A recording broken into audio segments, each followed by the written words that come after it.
video kali ini saya akan menjelaskan tentang struktur sel dan fungsinya. Seperti yang kita ketahui, struktur sel terdiri dari beberapa bagian. Bagian-bagian itulah yang disebut dengan struktur sel. Secara umum, struktur sel terdiri dari dua, yaitu sel prokariotik dan sel eukariotik. Sel prokariotik tidak memiliki nukleus atau inti sel, sedangkan sel eukariotik memiliki nukleus.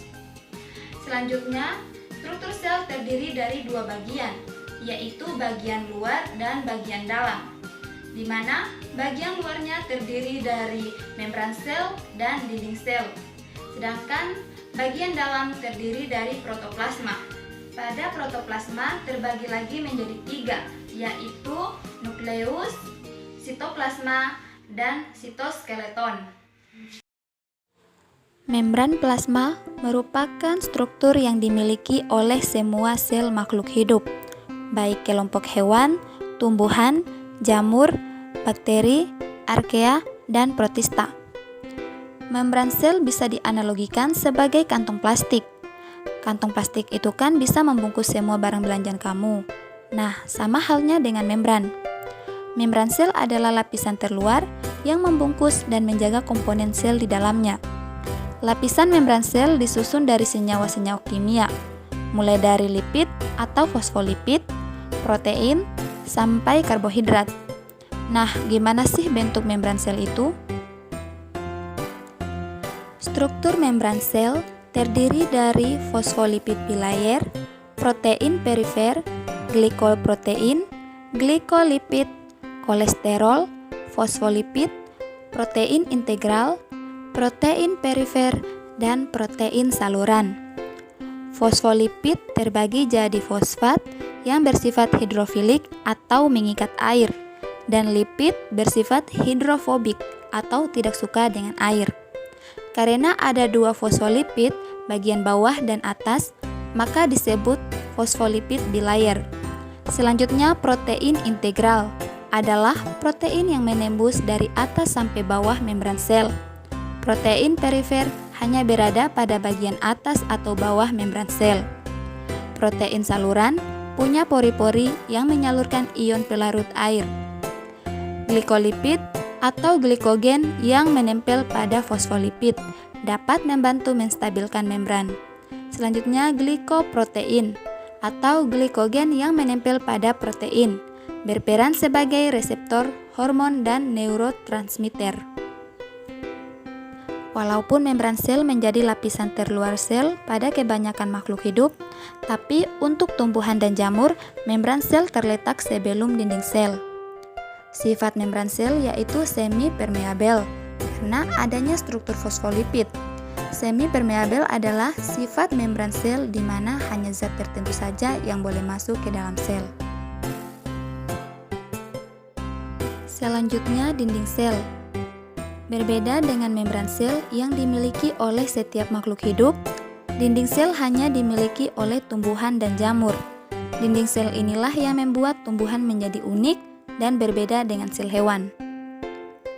Dinding sel juga yang membuat tumbuhan tidak bergerak bebas alias kaku. Walaupun kelihatannya tumbuhan diam saja, bukan berarti tumbuhan tidak bergerak. Pergerakan tumbuhan itu tidak berpindah posisi, atau namanya gerak pasif. Struktur dinding sel ada primer dan sekunder. Letak dinding sel primer di antara lamela tengah dan dinding sel sekunder. Oh ya, kamu juga harus tahu, walaupun namanya lamela tengah, tapi bukan berarti letaknya di tengah. Lamela tengah merupakan lapisan terluar dari dinding sel dan banyak mengandung pektin. Oke, balik lagi nih bahas dinding sel primer.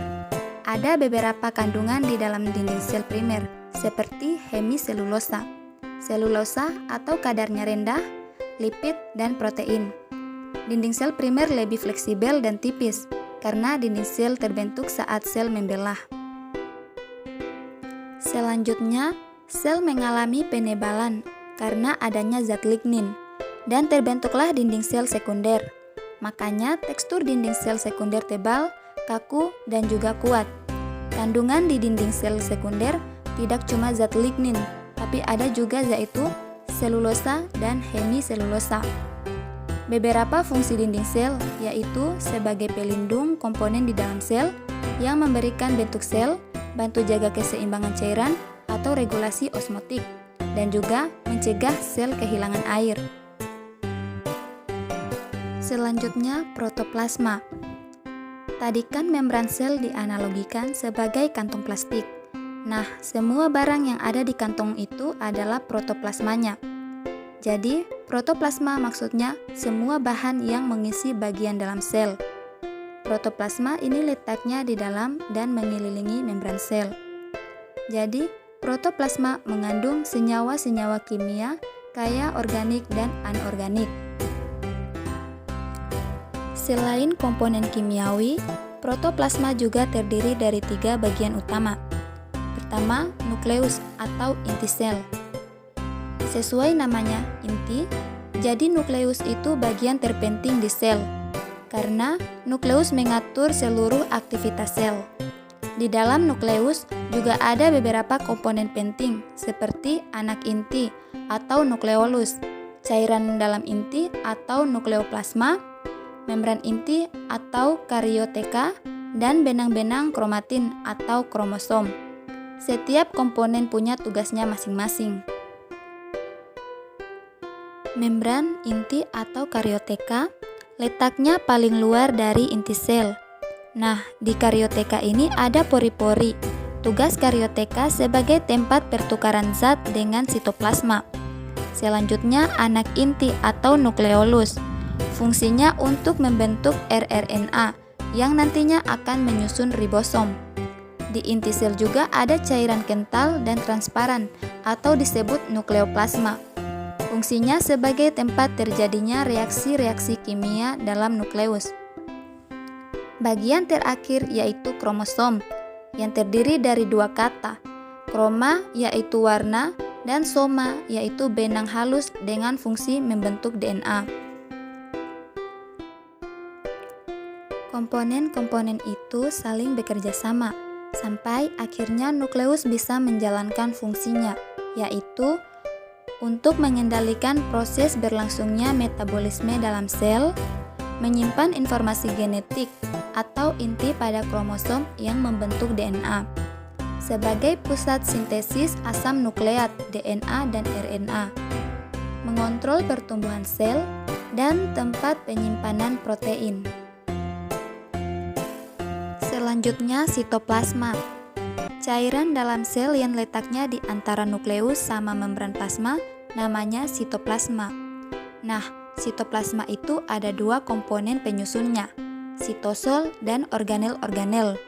Kalau sitosol itu bagian cair dari sitoplasma yang mengelilingi organel. Jadi, ada 70-90% air yang di dalamnya juga mengandung zat-zat terlarut. Zat-zat terlarut itu kayak protein, lipid, dan zat sisa lainnya, misalnya karbon dioksida. Sitosol fungsinya sebagai tempat reaksi kimia loh. Contohnya, reaksi kimianya itu glikolisis. Selain sitosol, di sitoplasma juga ada organel. Nah, karena organel-organel sel ada banyak, jadi bakal dibahas terpisah dari struktur sel. Ada beberapa fungsi sitoplasma, yaitu sebagai tempat berlangsungnya reaksi kimia, menyimpan berbagai jenis zat kimia yang digunakan untuk proses metabolisme sel, pelarut untuk semua protein dan senyawa dalam sel, perantara transfer bahan dari luar sel ke organel atau inti sel. Selanjutnya, sitoskeleton. Bentuk sel didapat dari sitoskeleton. Dari namanya, sitoskeleton terdiri dari 2 kata, yaitu sito yang artinya sel dan skeleton yang artinya rangka. Jadi, sitoskeleton itu adalah rangka sel yang berbentuk benang-benang halus atau filamen-filamen protein dan menyebar di sitosol. Sitoskeleton juga berfungsi untuk mengatur pergerakan yang ada di dalam sel dan mempertahankan organel-organel untuk tetap stay di tempatnya masing-masing. Nah, yang gak kalah penting nih, sitoskeleton terbagi jadi 3 jenis, yaitu mikrofilamen, filamen intermediate, dan mikrotubulus. Lapisan paling tipis yaitu mikrofilamen dan letaknya di pinggir sel.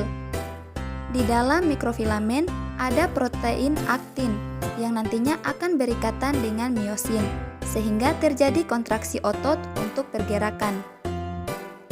Kalau lapisan yang ketebalannya sedang, yaitu filamen intermediate. Filamen intermediate tersebar di sitosol dan fungsinya untuk mempertahankan bentuk sel.